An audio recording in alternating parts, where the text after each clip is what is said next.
Yes, I hobble everywhere now. My hips are sore. Really cook quicking, really cook quick, really cook quick. Oh gosh. Hi, I'm Whitney, and I'm a registered dietitian. And today we'll be talking about things that I keep in my fridge and my freezer. When it comes to meal prep, it can be overwhelming if you don't have a super well-stocked fridge or freezer, if you have the capability to be able to stock one of these up.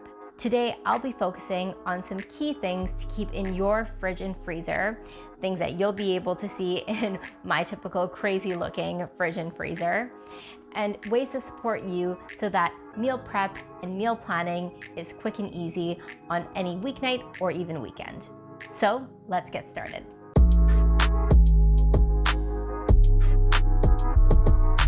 Your fridge. When it comes to your fridge, the main things that I focus on are pretty similar to what we talked about in that first video that really focused on your pantry. Think about that plate that you're eating from and think about the proteins, the different types of carbohydrates, and the different types of produce or fruits and vegetables that you may be wanting to incorporate into your typical meal routine.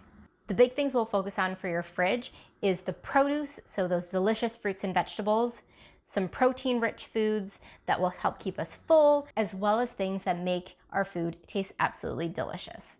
A few things to consider when it comes to fruits and vegetables is one, are they things that you enjoy, that you're actually gonna eat?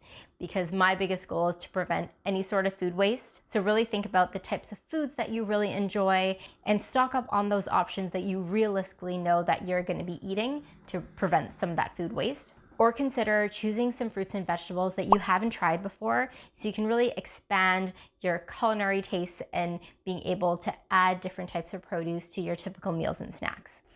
Leafy greens is something to consider to have in your fridge. They are really packed with vitamins and minerals and those insoluble fibers, so those roughage fibers. And you can opt to save a little bit of money and purchasing those whole heads of the leafy greens, or you can choose those pre-packaged ones where they're already pre-washed and pre-cut for you for super easy meal prep. Another one to consider are produce that are naturally easily prepped. Grape tomatoes or cherry tomatoes are kind of one of those ones. They're in small bite-sized pieces, so we don't really have to chop them up. They are pretty easy to wash because you just rinse them under water, and they're easy to add as a snack into little containers for the week, or to add onto salads, or even to make a quick pasta. Other types of produce that are kind of naturally easy to prep include those mini cucumbers, mini carrots, or even things like mandarin oranges, since they're really, really easy to peel and easy to pack into your lunch bag. I also like to have herbs in my fridge just to add some brightness and delicious flavors to the meals that I'm making. And I try to store it just in a glass of water with the stem cut off, because it's kind of like putting flowers in a vase. It ends up lasting a lot longer. And then if you're the type that may not be as home as much or cooking as often, consider to have different produce that will last a longer period of time rather than spoiling within a few days. Things like apples is a really great example, but other types of vegetables include things like zucchini, broccoli, cabbage, carrots. And the reason for this is it allows you to ensure there's going to be some standard veggies in your fridge that won't be spoiled by the time that you're wanting to use it, and helps to reduce having to do frequent trips to the grocery store as well. As all of you know who have watched my plant-based milk video, I have tons of plant-based milk in the fridge. Some of you may opt for dairy, and that's perfectly fine. And then proteins is another one, especially ones that are really easy and quick cooking. Eggs is usually one that's always in our fridge just because it's easy to prepare, really, really versatile. We can have it all fried up, we can have it boiled, we may end up putting it into curries whole, or it's great to add to baking as well. I store all of my nut butters in the fridge just because we usually purchase the ones that only have the nuts or seeds in it and no other preservatives. So we usually have at least a couple types of nuts or seed butters in the fridge as a quick protein for breakfast or even snacks. Hummus is another one that we keep in our fridge just as a delicious way to dip produce into, but can also be used in sauces as well. You could easily make a delicious pasta sauce with hummus that essentially is cooking your pasta, adding some hummus to it, and any of your favorite herbs. We also keep hemp hearts in our fridge after they're opened, and that's another easy omega-3 fatty acid protein to be adding on top of your cereals or oatmeals or even on top of salads. And then I feel like this may be a bit controversial for some dietitians, but I really like having shredded cheese in my fridge. I am so lazy and I don't really enjoy having to grate cheese. We obviously have some other block cheeses in the fridge that Jason is stuck having to grate because I hate doing it. But I find shredded cheese just an easy protein to add onto other meals that we're having, make quesadillas. But these types of proteins, as you can see, is really focused on those plant-based options or those who are following more of a vegetarian diet. If you're the type that does consume animal products, some other types of meats you want to consider, especially if you're looking for more quick cooking ones, are quick cooking chickens like boneless chickens or chicken breasts, or even seafoods like fish or shrimp are really easy proteins to have in your fridge. A pattern that you might be seeing is I personally am a pretty busy working professional and soon to be mom, like some of you know. So finding ways to meal prep in a really quick, convenient way is really, really important to me. But if you have the time and are wanting to spend more time in the kitchen and make some elaborate meals, there's so many other options that you can have in your fridge. And then lastly, in my fridge, I keep a variety of sauces and seasonings in there too. Although I feel most of you are gonna be like, why do you put that in your fridge? And I don't know why I put things like this in my fridge.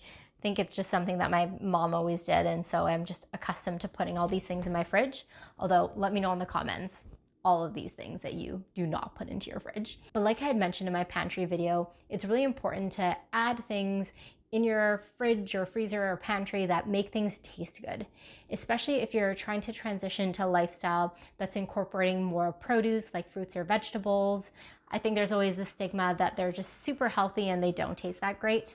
That's what sauces and seasonings are for.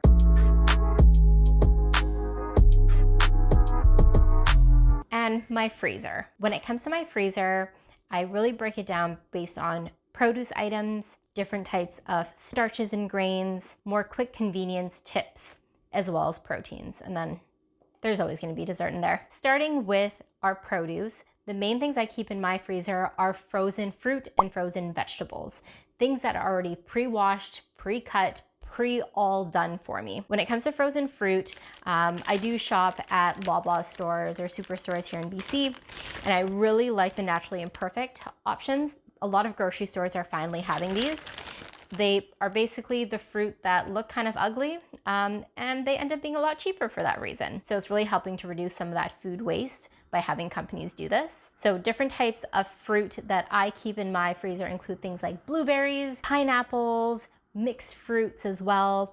These are all used for smoothies or even adding to baked goods like baked desserts or baked oatmeals. And I'm also a bit of a grandma that really likes soft textures, so I often just cook up some fruit and eat it as a snack or even dessert because I really enjoy the natural sweetness of it. One thing that blew quite a few of your minds on Instagram that I posted recently is storing frozen greens that were initially fresh in your freezer. So this is an example of that bagged fresh spinach that's already pre-washed and pre-prepped for you. Instead of keeping it in my fridge, because I honestly end up forgetting about it and it ends up going to waste anyways because it becomes soft and gross, I immediately put it straight into my freezer. I find this easier to use than those cubed frozen spinach because there's still a lot more space in between the leaves. I can kind of break it up easily, and I use this in stews. I put it in my lasagna on Instagram. I put it into smoothies, so it's a really versatile way to use spinach. And then I always have some other leafy greens in there like kale to add to all sorts of dishes. I think you often will see it being added to the stew that's by Alison Roman because it's one of the easiest and most delicious stews that I've had that is plant-based. But other frozen vegetables include things like those broccoli and cauliflower mixes, and those things can be put directly on a baking tray into your oven and can be roasted. There's also things like cauliflower rice or even those spiralized zucchini that can be added alongside rice just to beef up a little bit of the vegetables that you're eating in a meal, or added to pastas when it comes to the spiralized zucchini to add a little bit more fiber. But these are also things that you can do on your own. You don't have to be purchasing these bags that are already done for you if cost is a little bit of a barrier. What I like to do is sometimes chop up some of those heartier vegetables if I have some time, stick it in a reusable silicone bag, and then you can stick this in your freezer for quick and easy vegetables in the future. Also gonna put these greens back in the freezer because it's gonna get so gross and soft. I often also make larger batches of rice or other grains, things like brown rice or couscous or quinoa, just so I can have that big batch that's ready for that freshly prepared meal. And then I can store the rest in the freezer so I don't have to worry about waiting for these items to cook for my future meals. This is one example where I made some Spanish rice. I just put it into a container and stuck the rest in the freezer for a really quick carbohydrate for future meals. I also like to have different proteins in the freezer.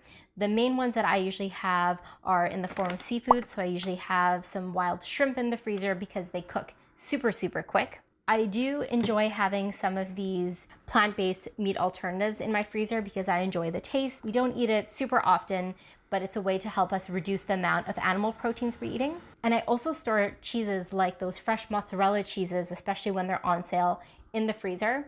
One, it helps us save a lot of money, and two, it ensures that we have some of those cheeses on hand for whenever we're wanting to eat or make some of those recipes. But if you enjoy having animal proteins, is instead putting this whole package and huge chunk of the animal proteins into your freezer, pre-portion them in small containers so that it's easy to pull out when you actually need a certain amount, and it's much easier to defrost when you're needing it in a pinch. A couple other kind of miscellaneous items include things like this little container, which looks a little bit funny, but this is a tip that I got from my mom, and I usually have a container of already chopped up and minced up garlic so that it's really easy when I'm actually needing it, instead of having to chop it up or mince it up when I'm actually needing it for a meal. I'm also realistic and have some pre-made meals that are already done for me in my freezer.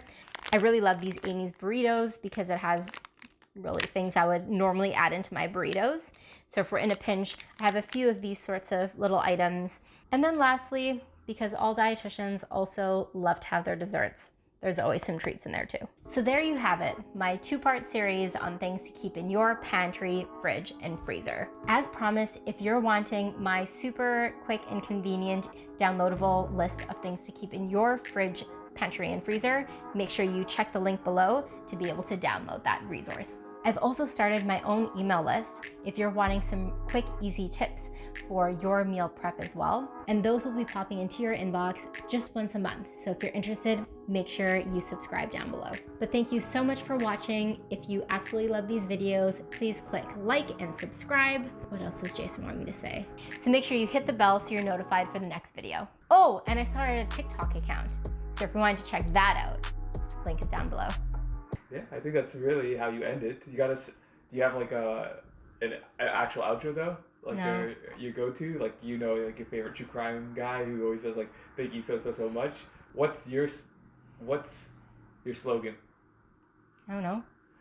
Usually it's a bunch of banter in the very end with you. I don't think we have much to talk about today. No. It's because I'm hungry. And we got into an argument, so I don't really like him right now. Yeah, that's a bigger problem. Bye. And in case all of you are wanting a little belly update,